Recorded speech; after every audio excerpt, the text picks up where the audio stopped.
हाँ जी स्टूडेंट्स, अब आपको प्रश्न दूसरे में आपको ये फिगर दे रखी है। ओके, इसका प्रश्न कहता है कि BE और CF एक त्रिभुज ABC के दो बराबर शीर्षलंब हैं। ये देखिए, ये दिखाई दे रहा है BE और CF, ये दोनों बराबर हैं आपस में और शीर्षलंब हैं, यानी कि 90 डिग्री का कोण बना रहे हैं ये। ठीक है, इस इन विपरीत भुजाओं पे RHS सर्वांग समता नियम का प्रयोग करके सिद्ध कीजिए ट्राइंगल ABC एक समद्विबाहु त्रिभुज है। सबसे पहली बात तो आपको पता होना चाहिए समद्विबाहु त्रिभुज होता किस प्रकार का है। बेटे, समद्विबाहु त्रिभुज वह होता है, ये देखिए यहाँ पे मैं आपको बता रही हूँ, एक ऐसा त्रिभुज जिसकी दो भुजाएं आपस में बराबर हों और साथ ही जब दो भुजाएं आपस में बराबर होंगी तो उनके विपरीत कोण भी आपस में बराबर होंगे। एंगल 1 एंगल 2 के बराबर होगा। ठीक है, और अगर इन केस आपके पास ये वाला कोण है इस प्रकार का PQR, इसमें PQ और QR आपस में बराबर है तो यहाँ पे एंगल 1 और एंगल 2 ये वाले दोनों आपस में बराबर होंगे। ओके, तो समद्विबाहु मतलब द्वि मतलब दो, तो ये दोनों भुजाएं और इनके विपरीत कोण आपस में बराबर होंगे। Is that clear? अब ये देखिए, आपको ये सिद्ध करना है समद्विबाहु त्रिभुज के लिए आप क्या करेंगे, आपने ये फिगर ड्रॉ करी अपनी, और फिगर ड्रॉ करने के साथ साथ आप ये देख सकते हैं, ये आपके जो टैब में फिगर थी जो आपके क्वेश्चन में आ रखी है फिगर वर्कशीट में, वही फिगर मैंने ड्रॉ करी है यहाँ पे। तो ये देखिए, ये सिद्ध करो कहता है ट्राइंगल ABC समद्विबाहु त्रिभुज, ये आपको सिद्ध करना है।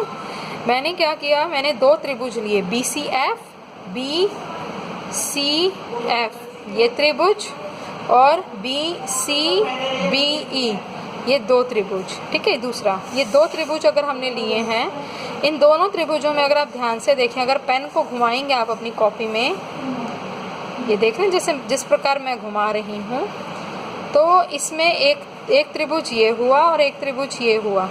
इन दोनों त्रिभुजों में BC जो आ रही है वो उभयनिष्ठ आ रही है, दोनों में कॉमन आ रही है, और एंगल BCF BCF ये वाला एंगल और BFC ये वाला एंगल और आपका CEB ये वाला एंगल, दोनों समकोण हैं आपके, दोनों 90 डिग्री के कोण हैं, और CF और BE ये दोनों आपके समलंब हैं।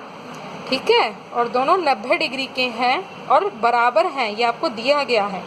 तो RHS से, R मतलब राइट एंगल ये 90 डिग्री का, H मतलब ये हाइपोटेन्यूज जिसको हम कर्ण कहते हैं, और S का मतलब कोई भी एक भुजा जो कि आपने BC कंसिडर की है। ठीक है, तो ये ट्राइंगल BCF और CBE के सर्वांग सम हो जाएगा RHS से। ओके, तो आपको पता है RHS के बाद हम CPCT के द्वारा कोई भी दो कोण या कोई भी दो भुजा आपस में बराबर कर सकते हैं। तो आपने क्या किया,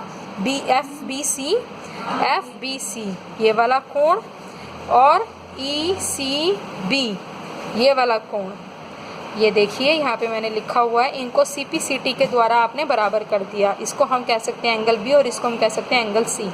जब ये दो कोण आपस में बराबर होंगे तो इसके विपरीत भुजाएं भी आपस में बराबर होंगी। एंगल B के विपरीत है AC और एंगल C के विपरीत है AB, तो AC AB के बराबर होगी। और जब ये दोनों भुजाएं आपस में बराबर होगी तो ये किस प्रकार का कोण त्रिभुज कहलाएगा, ये आपका समकोण त्रिभुज कहलाएगा। Is that clear? समद्विबाहु त्रिभुज। ठीक है, अब आपको कुछ प्रश्न दे रखे हैं अभ्यास के लिए, आप देख सकते हैं।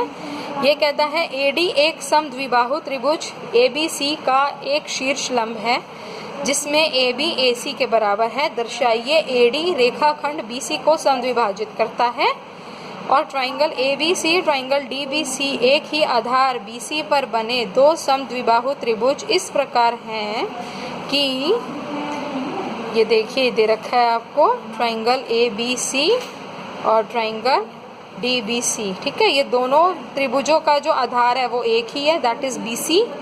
ठीक है, तो ये कहता है इस प्रकार बने हैं कि A और D भुजा BC पर एक ही ओर स्थित हैं। यदि AD बढ़ाने पर BC को P पर प्रतिच्छेद करते हैं तो दर्शाइए ABD और ACD सर्वांग सम है। कौन से दो त्रिभुज बताने हैं आपको? ABD और ACD। ABD ये वाला हुआ और ACD ये वाला हुआ। Is that clear? ये वाला और ये वाला, ये दो त्रिभुज आपको सर्वांग समता सिद्ध करनी है। ठीक है, आई होप आप सभी को वीडियो समझ आई होगी, आप सभी आसानी से कर पाएंगे। ठीक है, बस बेटा मैथ्स का इतना ही है। धन्यवाद।